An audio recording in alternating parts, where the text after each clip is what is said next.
ओम शांति। 24 जून 2024 के ईश्वरीय महावाक्य। पहले एक नज़र मुरली के मुख्य पॉइंट पर। बाबा ने कहा, यह बेहद वर्ल्ड ड्रामा है। इसको नाटक भी कहा जाता है, जिसमें हम सब एक्टर्स हैं। अभी हम एक्टर्स हैं तो एक्टर्स को नाटक का पूरा पता होना चाहिए। इसका पहला डायरेक्टर और क्रिएटर कौन है? क्रिएटर कहेंगे सुप्रीम सोल, परम पिता परमात्मा को, लेकिन वह भी एक्टर है। उनकी एक्टिंग कौन सी है? डायरेक्टरपन की। अभी डायरेक्टर बन करके एक्ट कर रहा है। वह कहते हैं, इस नाटक की शुरुआत मैं करता हूँ। कैसे?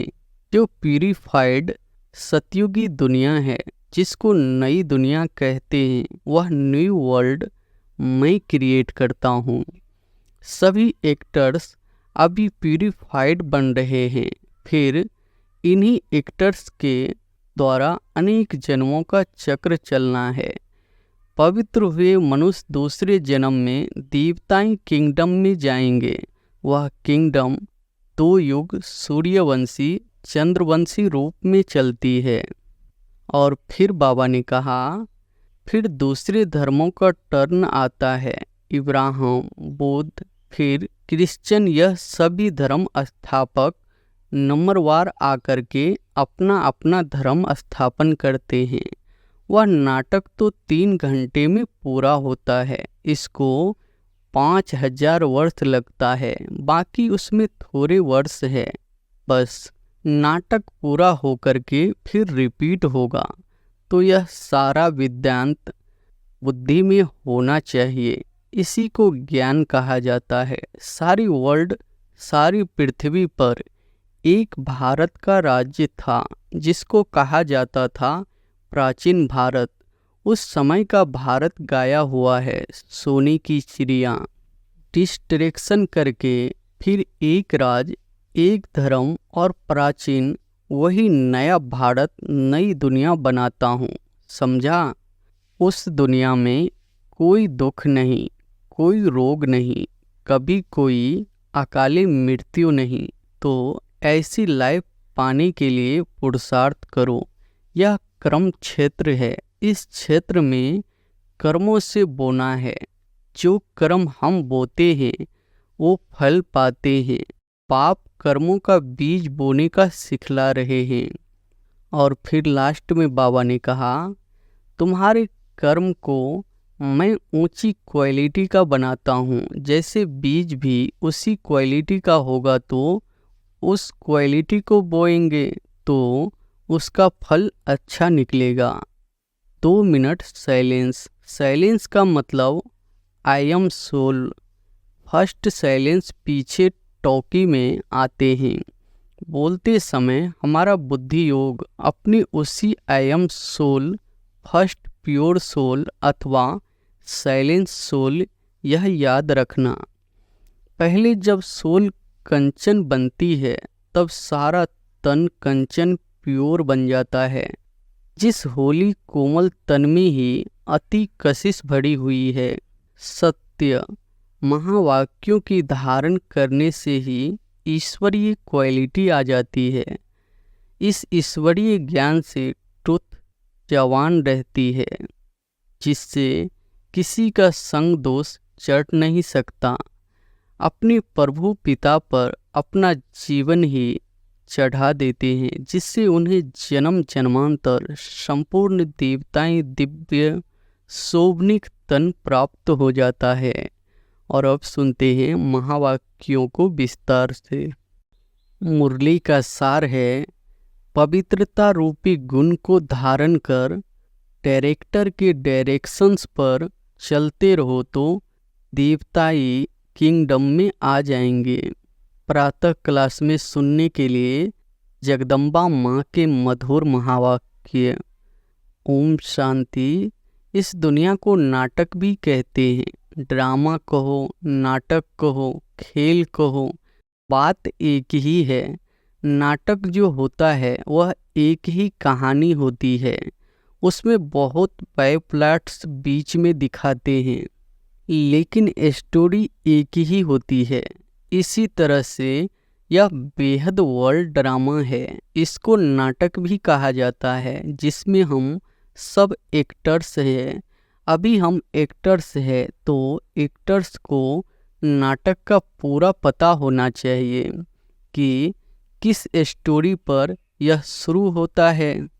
हमारा यह पार्ट कहाँ से शुरू हुआ और कहाँ तक पूरा होता है, फिर उसमें समय प्रति समय किस किस एक्टर्स का कैसे कैसे पार्ट होता है और उसका डायरेक्टर क्रिएटर कौन है और इस नाटक में हीरो हीरोइन पार्ट किसका है, इन सब बातों का नॉलेज होना चाहिए।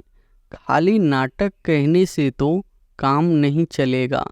नाटक है तो नाटक के हम एक्टर्स भी हैं।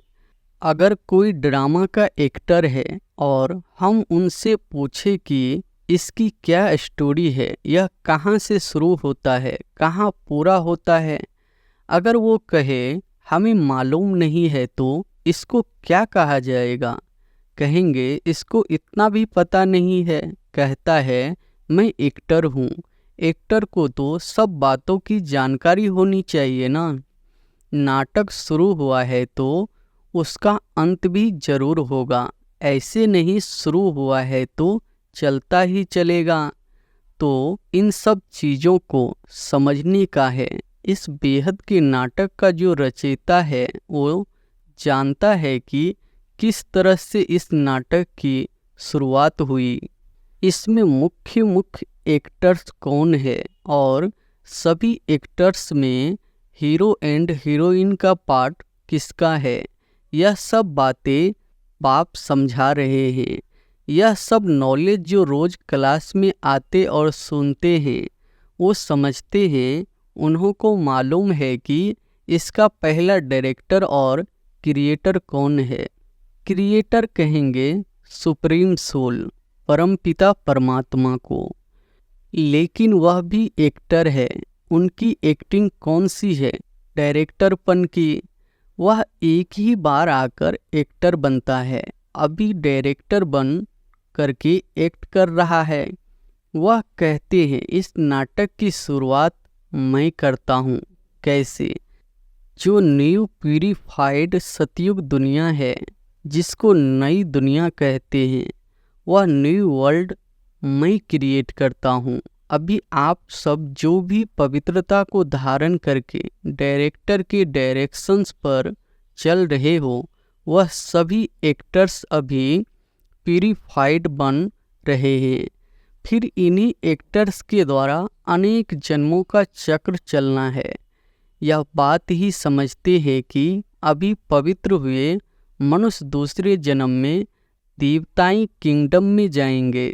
वह किंगडम 2 युग सूर्यवंशी चंद्रवंशी में चलती है। फिर वह सूर्यवंशी चंद्रवंशी एक्टर्स का पार्ट जब पूरा होता है तब फिर थोड़ा नीचे गिरते हैं अथवा वाम मार्ग में आते हैं। फिर दूसरे धर्मों का टर्न आता है, इब्राहिम, बुद्ध, फिर क्रिश्चियन।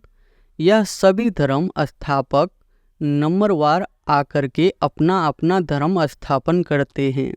तो देखो नाटक की स्टोरी कहाँ से शुरू हुई, कहाँ पूरी होती है, उसके बीच में यह दूसरे बायप्लॉट्स कैसे चलते हैं, यह सभी वृत्तांत बैठ करके समझाते हैं। अभी यह नाटक पूरा होने पर है। वह नाटक तो 3 घंटे में पूरा होता है। इसको 5000 वर्ष लगता है, बाकी उसमें थोड़े वर्ष है। बस अभी उसकी तैयारी है। अभी यह नाटक पूरा होकर के फिर रिपीट होगा। तो यह सारा वृत्तांत बुद्धि में होना चाहिए। इसी को ज्ञान कहा जाता है। अभी देखो बाप आकर के नया भारत नई दुनिया बना रहे हैं। भारत जब नया था तो इतनी बड़ी दुनिया नहीं थी। आज पुराना भारत है तो दुनिया भी पुरानी है। बाप आकर के भारत जो अविनाशी खंड है प्राचीन अपना देश है, अभी देश कहते हैं, क्योंकि दूसरे देशों में यह भी एक टुकड़ा हो गया है, परंतु वास्तव में सारी पृथ्वी पर एक ही भारत का राज्य था, जिसको कहा जाता था प्राचीन भारत। उस समय का भारत गाया हुआ है, सोने की चिड़िया। सारी पृथ्वी पर केवल भारत का ही कंट्रोल था, एक राज्य था, एक धर्म था। उस टाइम पूरा सुख था, अभी कहाँ है। इसलिए बाप इनका डिस्ट्रैक्शन करके फिर एक राज, एक धर्म और प्राचीन वही नया भारत, नई दुनिया बनाता हूँ।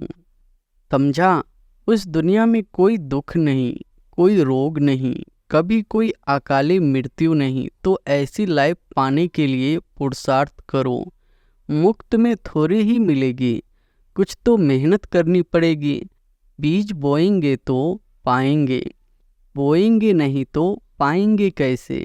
तो यह कर्म क्षेत्र है, इस क्षेत्र में कर्मों से बोना है। जो कर्म हम बोते हैं वो फल पाते हैं।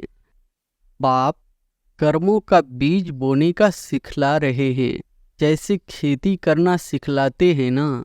कैसे बीज डालो, कैसे उसकी संभाल करो, उसकी भी ट्रेनिंग देते हैं। तो बाप आकर के हमारे को कर्म के खेत के लिए कर्मों को कैसे बोए उसकी ट्रेनिंग दे रहे हैं कि अपने कर्मों को ऊंच बनाओ, अच्छे बीज डालो तो फल अच्छा मिलेगा। जब कर्म अच्छा होगा फिर जो बोएंगे उसका फल अच्छा मिलेगा। अगर कर्म रूपी बीज में ताकत नहीं होगी, कर्म बोएंगे तो फल क्या मिलेगा। यह जो खा रहे हो फिर रो रहे हो, जो खाते हो उसमें ही रो रहे हो। दुख और अशांति है, कुछ न कुछ रोग आदि खिटखिट होती ही रहती है।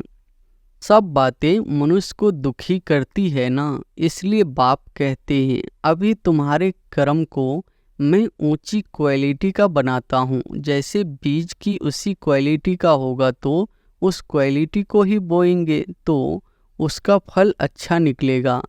अगर बीज अच्छी क्वालिटी का नहीं होगा तो फिर अच्छी क्वालिटी का फल नहीं मिलेगा।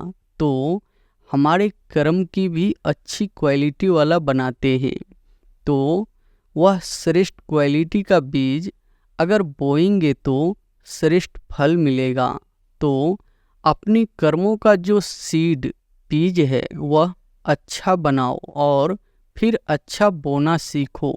तो यह सभी चीज़ों को समझ करके अभी अपना पुरुषार्थ करो। अच्छा, अभी 2 मिनट साइलेंस का मतलब I am soul. First silence पीछे टॉकी में आते हैं। अब बाप कहते हैं फिर चलो साइलेंस वर्ल्ड। तो साइलेंस शांति अपना स्वधर्म है, उस साइलेंस में चलने के लिए कहते हैं। इस देह का और देह सहित देह के संबंधों की सभी अटैचमेंट छोड़ो, उसमें डिटैच हो जाओ। सन ऑफ सुप्रीम सोल, अब मुझे याद करो और मेरे धाम में आ जाओ। तो अभी चलने का ध्यान रखो, अभी आने का नहीं ख्याल करो। अंतमति सो गति, अभी कोई में भी अटैचमेंट नहीं। अभी तो शरीर की भी अटैचमेंट छोड़ दो। समझा? ऐसी अपनी धारणा बनाने की है। अच्छा, अब बैठो साइलेंस में, चलते फिरते भी साइलेंस, बोलते भी साइलेंस। बोलते कैसे साइलेंस होती है मालूम है? बोलते समय हमारा बुद्धि योग अपने उसी I am soul, first pure soul अथवा साइलेंस सोल, यह याद रखना। बोलते समय हमारे में यह नॉलेज होना चाहिए कि आई एम सोल। इस ऑर्गन्स से बोलते हैं तो यह अपनी प्रैक्टिस होनी चाहिए, जैसे हम इसका आधार लेकर के बोलते हैं। चलो अभी आँखों का आधार लेते हैं, देखते हैं जिसकी ज़रूरत है उसका आधार लेकर के काम करो। ऐसे आधार लेकर काम करेंगे तो बहुत खुशी रहेगी, फिर कोई बुरा काम भी नहीं होगा। अच्छा, ऐसे बाप दादा और माँ के मीठे मीठे बहुत अच्छे सदा साइलेंस की अनुभूति करने वाले बच्चों के प्रति याद, प्यार और गुड मॉर्निंग।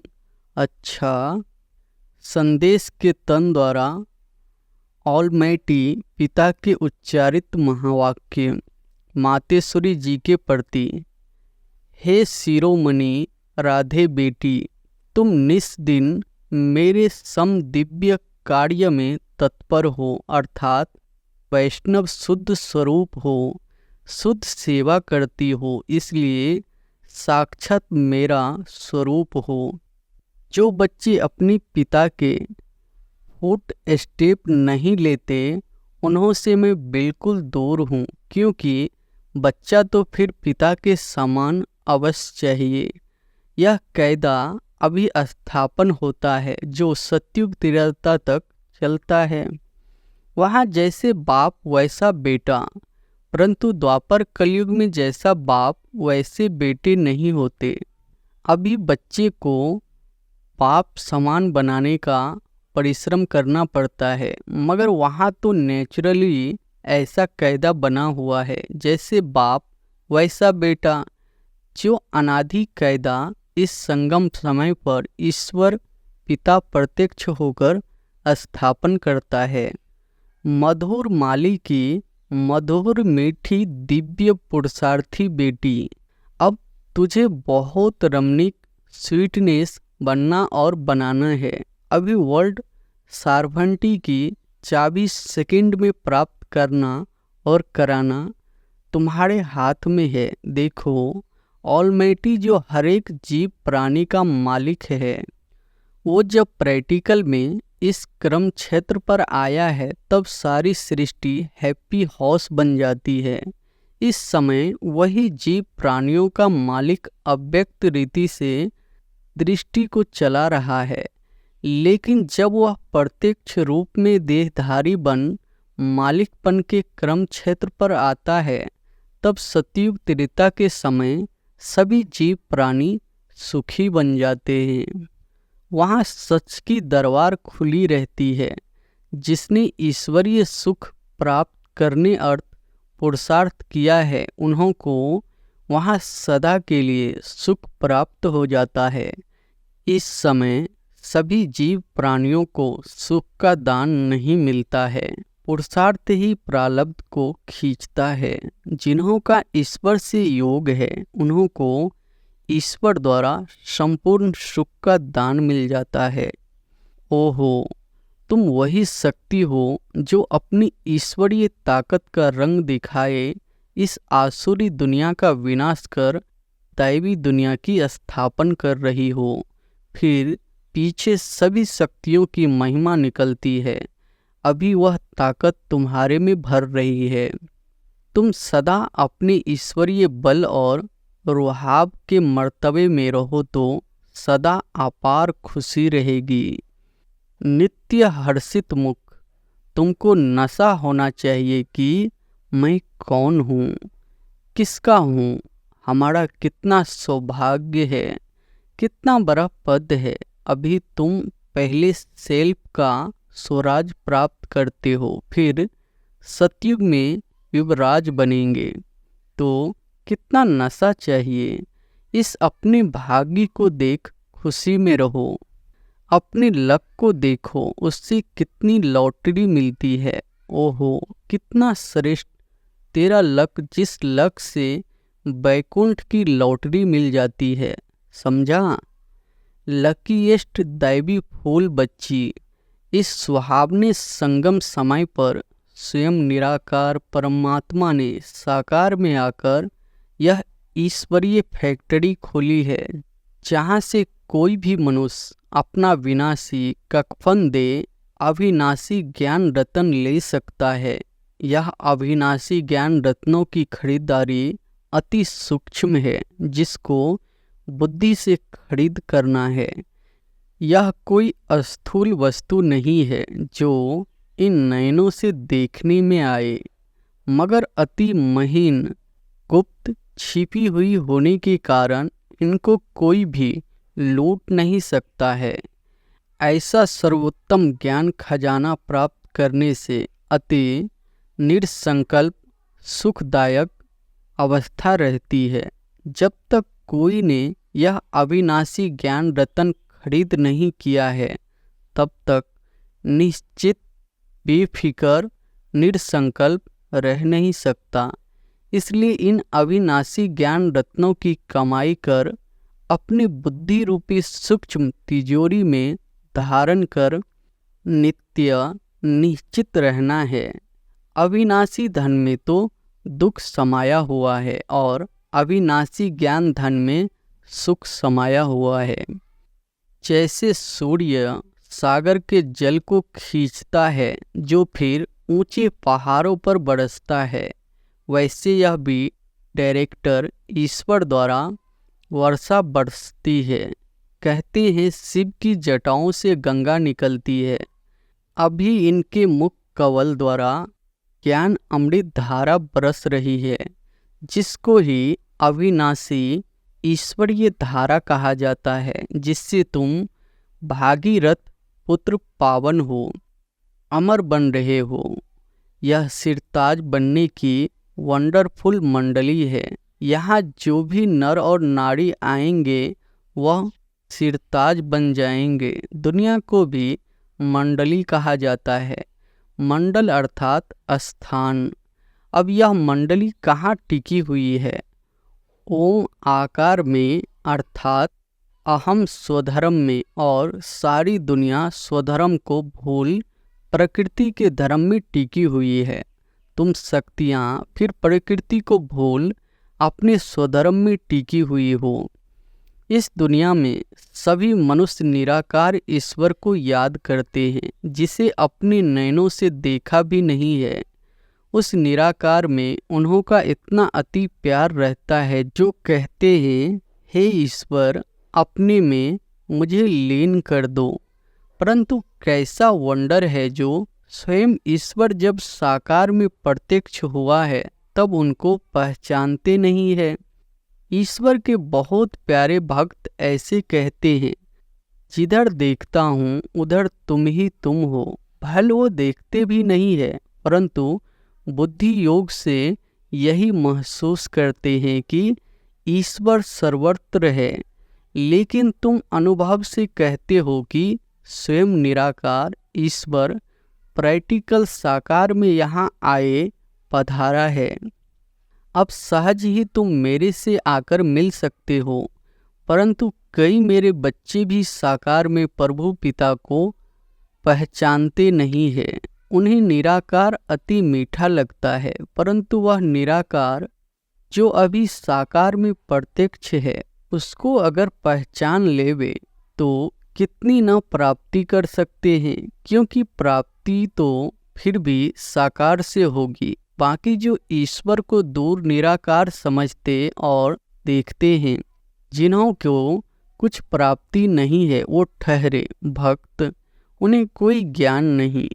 अब साकार प्रभु पिता को जानने वाले ज्ञानी बच्चे सर्वदैवी गुणों की खुशबू से भरे हुए स्वीट फ्लावर अपने प्रभु पिता पर अपना जीवन ही चढ़ा देते हैं, जिससे उन्हें जन्म जन्मांतर संपूर्ण देवताई दिव्य शोभनिक तन प्राप्त हो जाता है। सेल्फ को जानने से ही तुम्हें राइट रॉन्ग, सत्य असत्य की परख आ गई है। इस ईश्वर ज्ञान से ट्रुथ जवान रहती है, जिससे किसी का संग दोष चट नहीं सकता। संग दोष की छाया उसके ऊपर पड़ती है जो खुद अज्ञानवश है। इस समय ट्रुथ जमाना है ही नहीं, इसलिए किसी की जवान पर भरोसा न रख। उन्हों से लिखत लिखवाते हैं। मनुष्यों का बोल अनटुथ निकलता है। अगर तुथ होता तो उसके महावाक्य पूजे जाते। जैसे देखो, डिवाइन फादर के टुथ महावाक्यों के शास्त्र बने हुए हैं, जिन्हों का गायन और पूजन चलता है। उनके टुथ सत्य महावाक्यों की धारणा करने से ईश्वरीय क्वालिटी आ जाती है। न सिर्फ इतना, मगर कोई तो पढ़ते पढ़ते श्री कृष्ण का, ब्रह्मा का साक्षात्कार भी पा लेते हैं। ओहो, होली हृदय कमल, होली हस्त कमल, होली नयन कमल, बेटी राधे तेरी सारी काया कपट कमल फूल सम कोमल कंचन बन गई है। परंतु पहले जब सोल कंचन बनती है तब सारा तन कंचन प्योर बन जाता है। जिस होली कोमल तन में ही अति कशिश भरी हुई है, तुम अपने परमेश्वर पिता द्वारा अज्ञान तपत को बुझाए ज्ञान तेज को जगाए अति शीतल रूप बन गई हो। खुद शीतल रूप बन फिर हम जिन्स को भी ऐसी सच्ची शीतलता दान देने अर्थ इस सुहावने संगम समय पर निमित्त बनी हुई हो। तुम्हारे जड़ चित्रों द्वारा भी सारी दुनिया को शीतलता और शांति का दान मिलता रहता है। अभी तुम सारी सृष्टि को सैल्वेशन में लाए, अंत में अपना दिव्य तेज दिखाए, न्यू बैकुंठ गोल्डन गुलशन में जाकर विश्राम करेगी। अच्छा, वरदान है, बाबा शब्द की चाबी से सर्व खजाने प्राप्त करने वाले भाग्यवान आत्मा भव। बाबा शब्द की चाबी से सर्व खजाने प्राप्त करने वाले भाग्यवान आत्मा भव। चाहे और कुछ भी ज्ञान के विस्तार को जान नहीं सकते व सुना नहीं सकते, लेकिन एक शब्द बाबा दिल से माना और दिल से औरों को सुनाया तो विशेष आत्मा बन गए। दुनिया के आगे महान आत्मा के स्वरूप में गायन योग बन गए, क्योंकि एक बाबा शब्द सर्व खजानों का व भाग्य की चाबी है। चाबी लगाने की विधि है दिल से जानना और मानना। दिल से कहो, बाबा तो खजाने सदा हाजिर है। स्लोगन है, बाप दादा से स्नेह है तो स्नेह में पुराने जहान को कुर्बान कर दो। अच्छा, ओम शांति।